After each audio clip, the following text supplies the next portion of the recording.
Mon ado refuse de faire ses devoirs. Bonjour, je suis Noémie de Saint-Cernin, je suis coach conférencière formatrice et auteure best-seller des livres Les clés du passé, les clés de la colère et mon cahier Good Vibes que vous pouvez retrouver dans toutes les librairies. Alors aujourd'hui, on va parler des ados. Vous êtes très nombreux à me laisser des commentaires sur mes vidéos pour me dire oui, mais pour un ado, qu'est-ce qu'on fait? Oui, mais pour un ado, parce que oui, on rencontre les mêmes problèmes qu'avec les petits pour les ados, mais c'est pas la même gestion.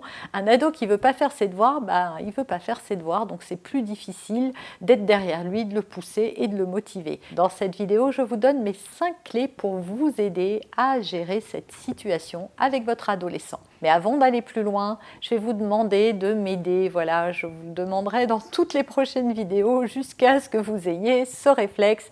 Voilà, si vous avez envie que je continue à faire ces vidéos, eh bien, il va falloir me soutenir. Et pour ça, c'est très simple en fait ce que je vais vous demander.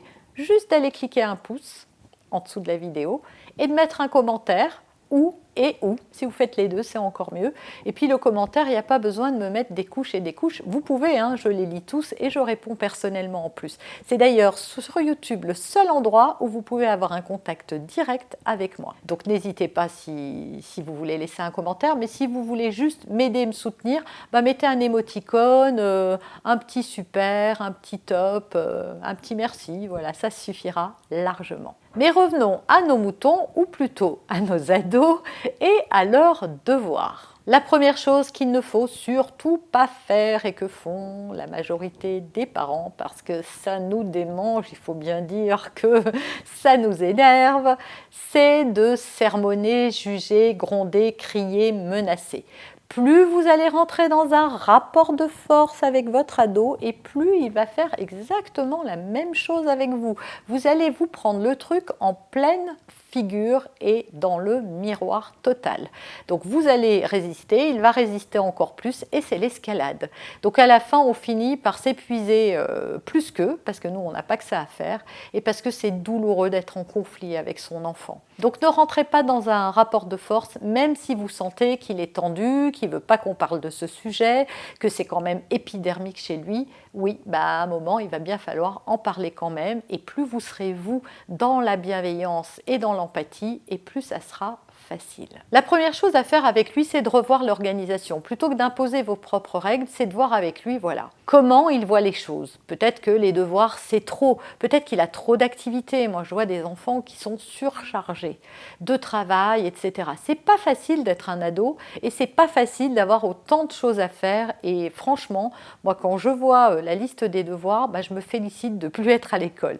Donc, soyons en empathie et comprenons-le. On était à sa place et on sait combien à cet âge-là, on préférerait jouer, écouter de la musique, parler à ses copains. Donc c'est ça, la première chose à faire, c'est de voir avec lui quelle organisation il veut. Parce qu'un ado, ça a besoin de se divertir aussi, ça a besoin de jouer, ça a besoin de se détendre un peu comme nous quand on rentre du boulot, c'est pas pour se remettre au boulot.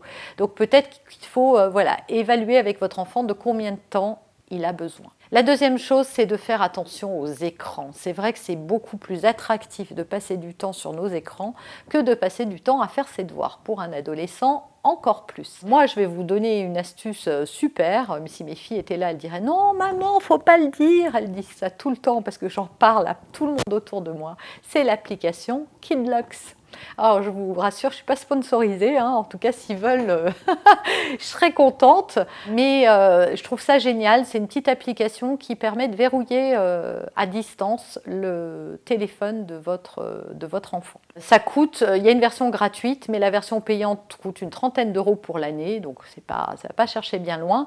Et donc, vous pouvez décider des plages horaires pendant lesquelles votre enfant peut utiliser son téléphone et aussi de la durée d'appel. Par exemple, moi, mes filles, elles ont 1 heure par jour et elles ne peuvent pas utiliser le téléphone avant 8 heures le matin parce que sinon elles se lèvent et elles ne font que ça, elles ne s'habillent plus, elles ne mangent plus.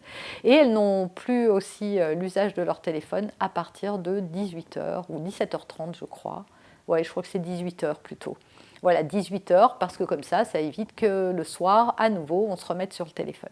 Alors ça coupe la connexion, ça coupe tout ce qui est accès à Internet, ça ne coupe pas le téléphone, ce qui est quand même très pratique pour pouvoir les joindre si jamais ils ne sont pas là.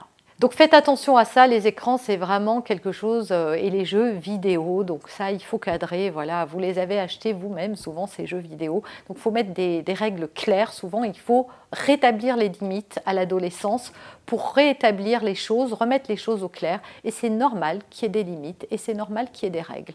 Vous en avez vous aussi dans votre travail et dans la vie de tous les jours, donc votre adolescent, c'est lui permettre de devenir un bon citoyen que de savoir respecter les règles et les limites. Mon autre clé, c'est de vous ouvrir au dialogue. Voilà, ne soyez pas fermé quand il fait des remarques. Et vous allez voir que plus vous aurez sa coopération, plus il va s'impliquer dans les règles et dans la méthodologie de travail, et plus il va la respecter. Donc surtout, soyez souple. Voilà, ouvrez-vous au dialogue, même si ça ne vous convient pas. Fixez les choses et comptez sur lui pour qu'il s'y plie. Et qu'il s'engage vraiment. Et enfin, il va falloir le motiver. Donc le motiver, c'est lui montrer que non, ça ne sert pas à rien tout ce qu'il apprend à l'école. Ça sert toujours à quelque chose, ne serait-ce que d'avoir de la culture générale. Et puis voilà, les mathématiques, ça sert toute sa vie. On passe son temps à faire des mathématiques quand on veut calculer le t-shirt en solde, quand on veut réduire une recette qui est pour 8 personnes. Voilà, il y a des tas de façons où on utilise les mathématiques sans s'en rendre compte. Et puis, bon, il y a quand même des choses sympas qu'on apprend à l'école, et surtout, c'est d'expliquer à votre enfant qu'avoir son baccalauréat, c'est comme décrocher une clé qui ouvre plusieurs portes. Et que, bon, voilà, il faut tenir au moins jusque-là, parce que jusque-là, c'est quand même très généraliste. Donc oui, il y a des matières qu'on aime plus ou moins, mais il faut s'accrocher parce qu'après, on va pouvoir choisir. Et on pourra d'autant mieux choisir qu'on aura de meilleurs résultats. Voilà, j'espère sincèrement que cette vidéo, ça vous aura plu. N'oubliez pas de ne pas partir avant de me laisser un petit pouce, un petit commentaire. Vous pouvez aussi vous abonner à la chaîne. Si vous voulez encore plus de conseils, des conseils que vous ne retrouverez nulle part ailleurs, eh bien, téléchargez mon e-book et vous serez immédiatement inscrit à ma liste de diffusion. Voilà, moi je vous retrouve très bientôt dans une prochaine vidéo, et rappelez-vous, il n'y a pas de parents parfaits, il n'y a que des parents qui font de leur mieux.